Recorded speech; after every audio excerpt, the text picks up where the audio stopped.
මේ තියෙන්නේ මම බීට් වලින් හදාගත්ත බත් එකක්. මේක හරිම රසයි. අපි බලමුද කොහොමද හදන්නේ කියලා. බීට් අලයක් ග්‍රේට් කරලා අරන් තියෙනවා. බීලුණු ටිකක් කපාගෙන තියෙනවා.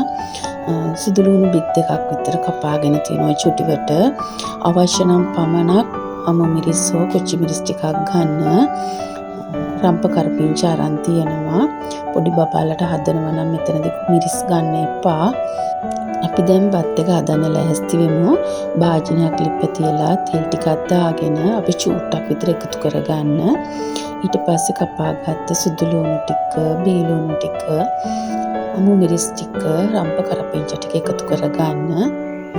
ඒ වගේම කුරුඳු පොතු කෑල්ලක්, ඉන සැලඩයක්, කරාඹු නැට්ටක් මේකට එකතු කරගන්න. එතකොට තවත් රසයි මේ බත් එක. දැන් මේ ටික බෙදෙනකොට අපි කපාගත්ත බීට් ටිකත් එකතු කරගන්න. ටිකක් හොඳින් බෙදෙන්න අරින්න. දැන් මෙතනදී අවශ්‍ය ප්‍රමාණයට ලුණු ටිකක් එකතු කරගන්න. ගම්මිරිසුත් අවශ්‍ය ප්‍රමාණයට එකතු කරගන්න. වැඩි එකතු කරගන්න එපා. දැන් ටික වෙලාවක් වහලා තියන්න. මම මේ සඳහා යොදාගත්තේ කීරි සම්බත අඹපු ඒවා.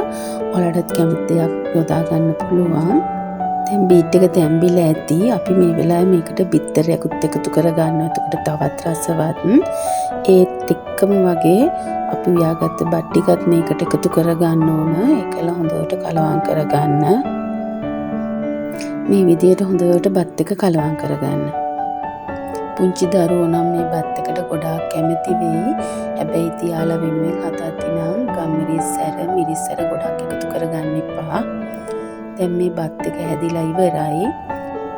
බලන්න ලස්සන පාටකුත් තියෙනවා. ඒ වගේම හරිම රසයි. ගුණත් ඒ වගේමයි. ඔයාලත් හදලා බලන්න. අපිට මේක චිකන් කෑල්ලක් එක්ක වගේ වුණත් කන්න පුළුවන්. බිත්‍ර ඔම්ලට් එකක් එක්ක වගේ වුණත් කන්න පුළුවන්. ඔයාලත් හදලා බලලා රසද කියලා මට කමෙන්ට් එකක් දාන්න.